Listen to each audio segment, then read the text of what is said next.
You're telling me this child is supposed to qualify on a Barrett M107? She probably weighs less than the damn rifle. This is a joke. The crowd of hardened recruits, all men bigger, older, and louder than her, snickered. The heat rising from the desert range seemed to warp the sound, making their derision feel suffocating. But recruit Evelyn Morgan said nothing. She didn't flinch, didn't sigh, didn't so much as blink.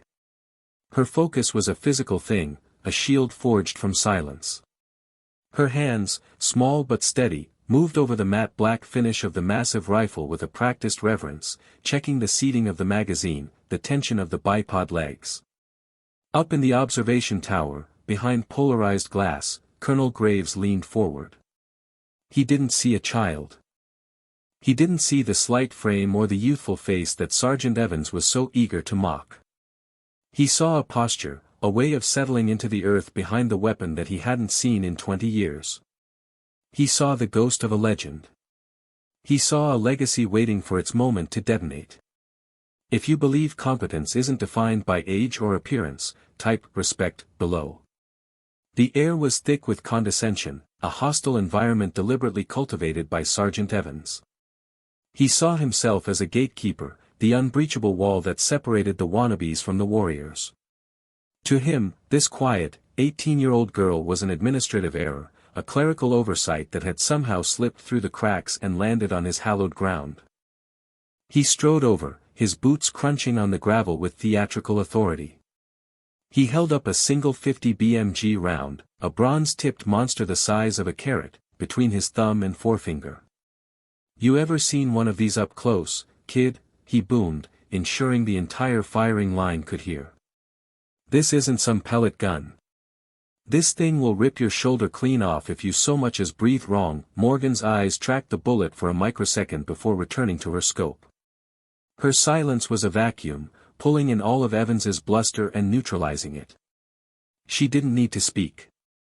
Her entire being was already engaged in a conversation with the wind, the mirage, and the single, distant speck of a target over a mile away. Her peers shuffled their feet, their initial amusement souring into discomfort. They were witnessing a public humiliation, and her refusal to break was becoming more intimidating than the sergeant's tirade. The challenge was simple, yet infamous: the needle's eye. A single shot. No sighters, no warm-ups. One round to punch through a 10-inch steel plate at 1,800 yards. It was the ultimate test of a sniper's craft, a final exam that separated the proficient from the prodigious. But today, the wind was a living thing, a malevolent spirit gusting unpredictably across the canyon, kicking up dust devils and playing tricks on the heat haze.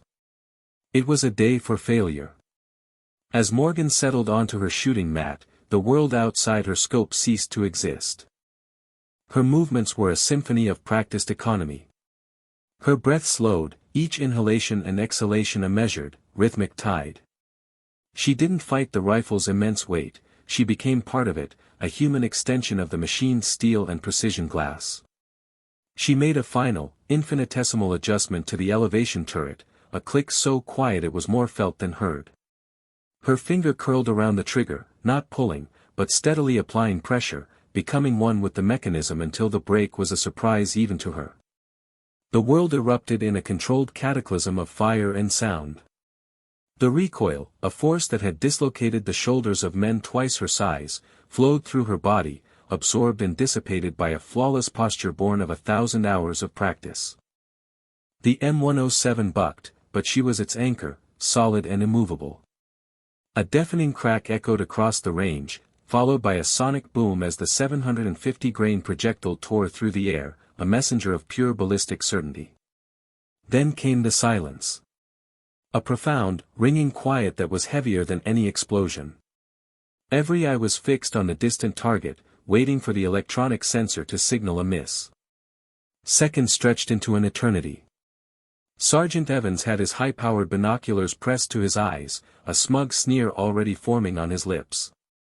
He was ready to lambaste her, to finally break that infuriating calm. And then it happened. A single, brilliant green light flashed from the target control panel. A hit. A murmur rippled through the line of recruits. A lucky shot, some thought. An impossible fluke. But Evans saw more. He refocused the binoculars, his hands suddenly trembling. He wasn't looking at the target, he was looking at the fresh hole. It was perfect. Impossibly perfect.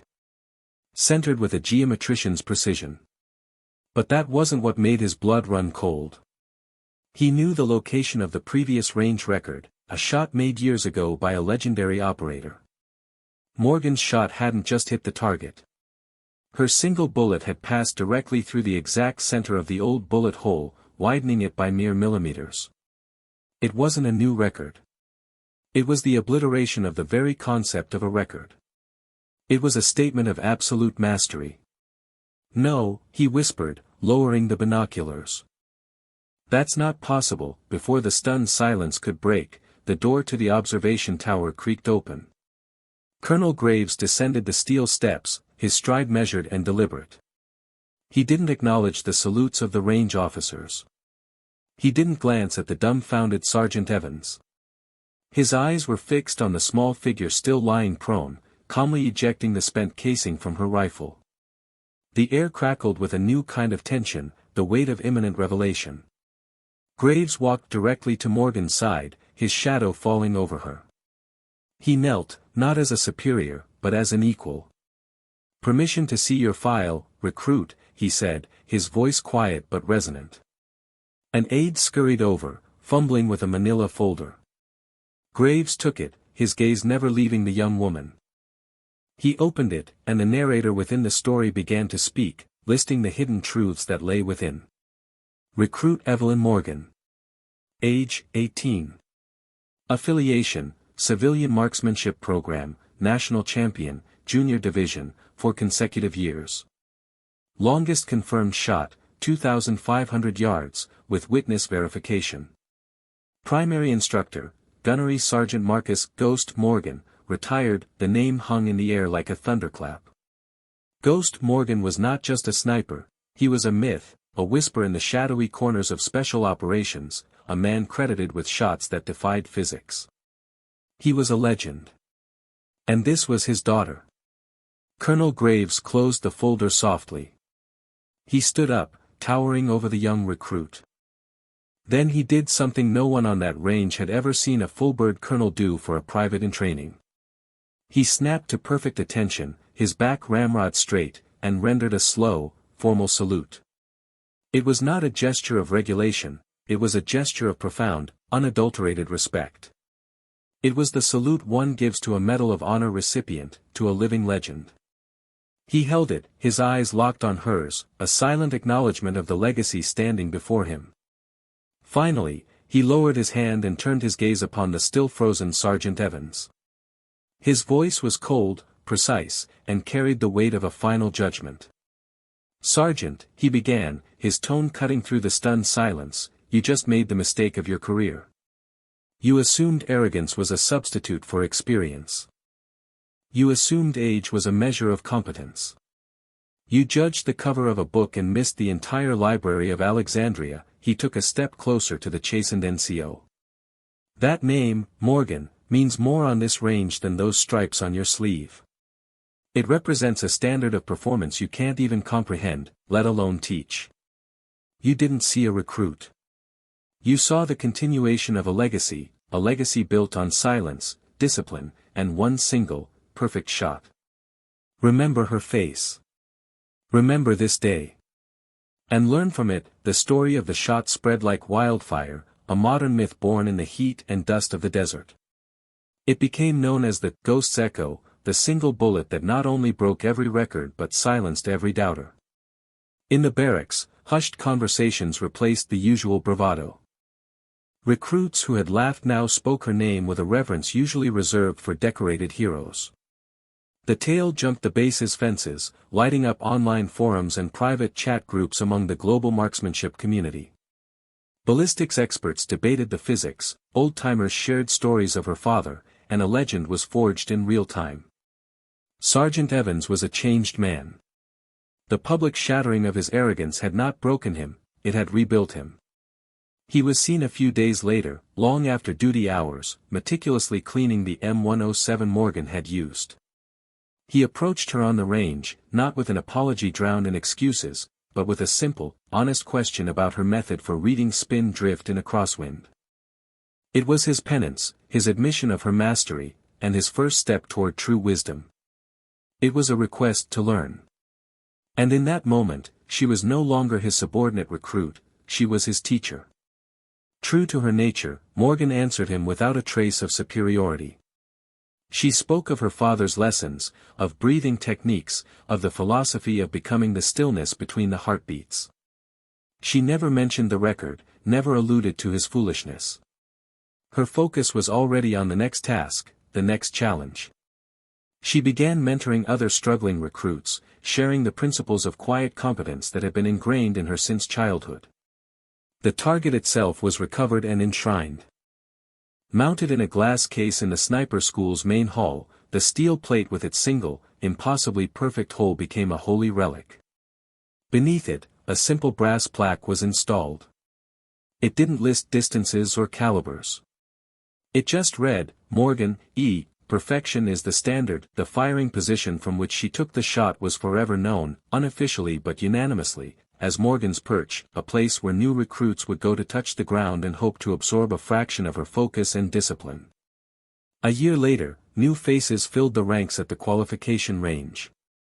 Sergeant Evans, now the lead instructor, stood before them. His voice was different, less bark, more gravitas. He began his introductory brief not with threats or boasts, but with a story. He told them of an 18-year-old girl who weighed less than her rifle, who faced down ridicule with impenetrable silence, and who taught him the most important lesson of his life. He pointed to the distant perch. He told them how arrogance is a blindfold, how assumptions are the enemy of excellence. He used his own failure as the ultimate teaching tool, transforming his shame into a powerful lesson for the next generation. The legend of Evelyn Morgan had become institutional doctrine, a foundational parable about the quiet professional. Her single act of undeniable competence had recalibrated the soul of the entire program, shifting its focus from loud confidence to proven skill. Her legacy wasn't just in a record book, it was in the humility of a once arrogant sergeant, in the hushed determination of the new recruits, and in the enduring truth that the loudest voice on the battlefield is often the silent impact of a single, perfectly placed shot. The real measure of a warrior isn't the noise they make before the test, but the deafening silence that follows their success. Legacy isn't something you proclaim, it's something you prove. It isn't about the name you inherit, but the standard you uphold. Morgan's single bullet did more than hit a target, it reminded an entire institution that true strength doesn't need to announce its arrival. It simply performs, leaving respect and awe in its wake.